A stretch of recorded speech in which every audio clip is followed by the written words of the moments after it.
Hello, in this video I'll test what happens when a PDA, calculator, different TVs and a computer are close to a very powerful 6-inch neodymium magnet.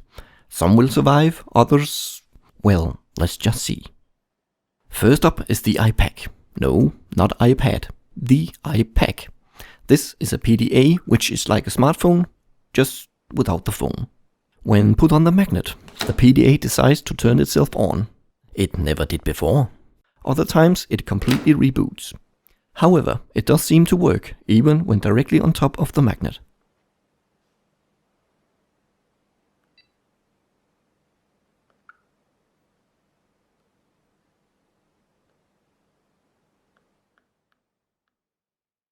The magnet did break the battery lid into pieces, but there was no instant electrical death.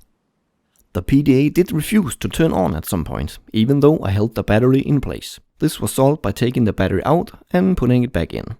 The lid, however, never worked again.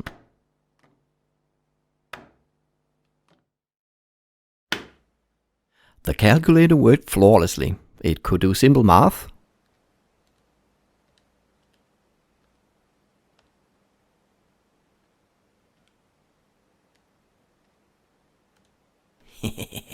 dividing by 0 was still a major error, and even a sine wave graph looked alright.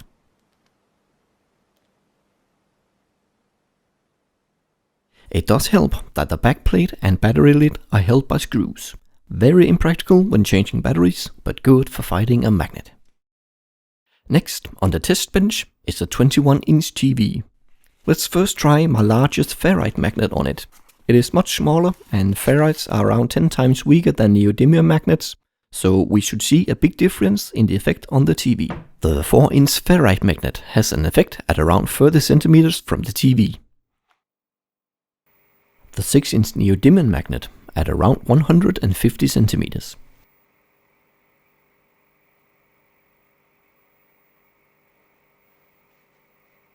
At 0 distance, the difference in strength is very noticeable and gives a quite beautiful show.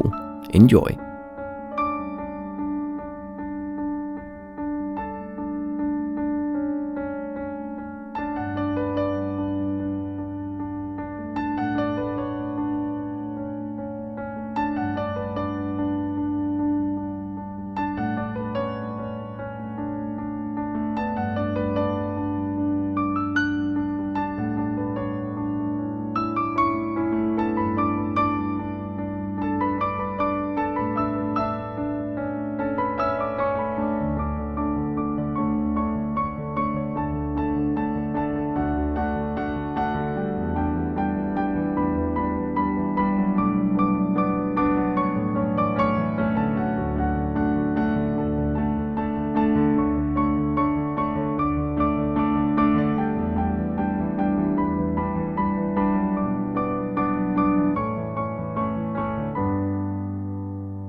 But why does the image react on the magnet?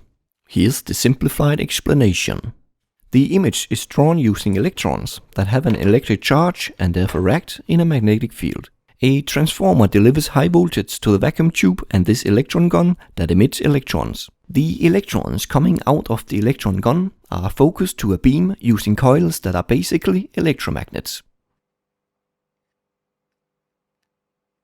The coils can also guide the beam from side to side and up and down, and in this way draw the image. But the electrons will also follow a strong external magnetic field. This almost looks like a screensaver, although it is doing anything but saving the screen.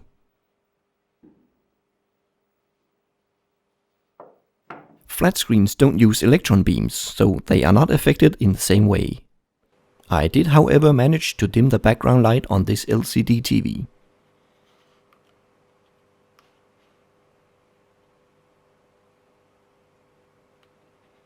Alright, this is the final fight. I recommend at least 2 meters distance between this big magnet and a computer, but here we are at 1 meter. The monitor is reacting to the magnet, but no instant death for the computer. Let's go closer. At 60 cm, the monitor is messed up, but still no dead computer. It may have lost data, but the picture I test with is still there. No more mercy. Let's try at 8 cm. This is dangerous, not only for the computer.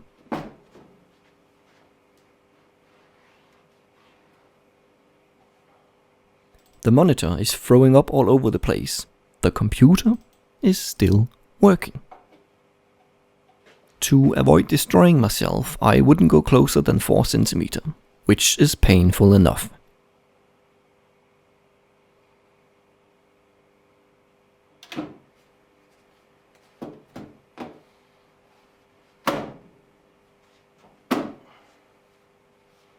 After adjusting the screen, I open the picture again.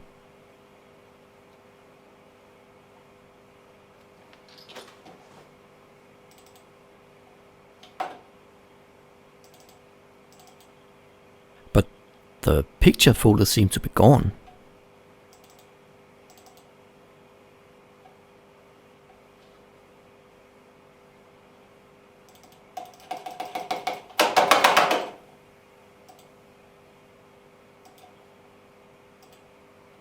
Uh-oh. It's dead. Later, the mouse pointer froze, and I realized that the computer was dying in front of me. What the? I killed it. I have officially killed a computer with my 6-inch neodymium magnet. What? Huh? Without any error message, the computer had restarted.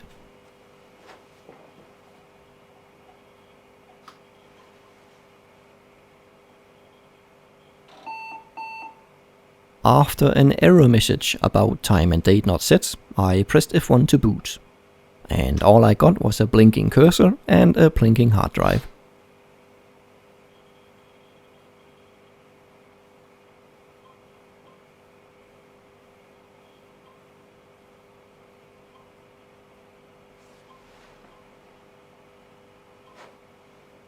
Maybe it would help if I removed the magnet. That is, if I can.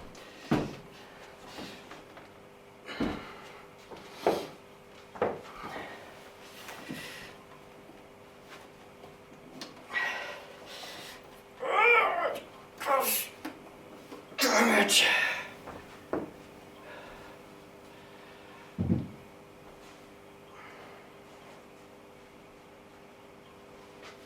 Oh, the poor thing.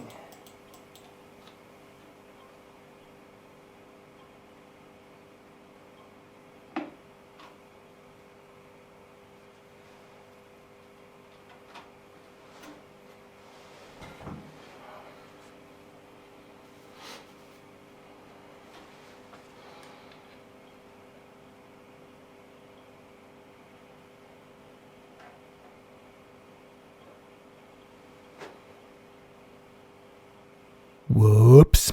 Disk controller failure. That's bad. Later I tried to restart it again and received different errors. It never recovered. The conclusion of this video is that neodymium magnets must be kept away from things you don't want to destroy. But you can have a large neodymium magnet in your home without blowing all the electronics and having airplanes crashing into your backyard. At 2 meters distance from even the 6-inch magnet, the Earth's magnetic field is the strongest, so just keep a distance. Remember to subscribe, because in one of my upcoming videos I will dissect the hard drive and see if there's any physical damage. I will also try to explain how they managed to put a neodymium magnet inside all hard drives. Thanks for watching.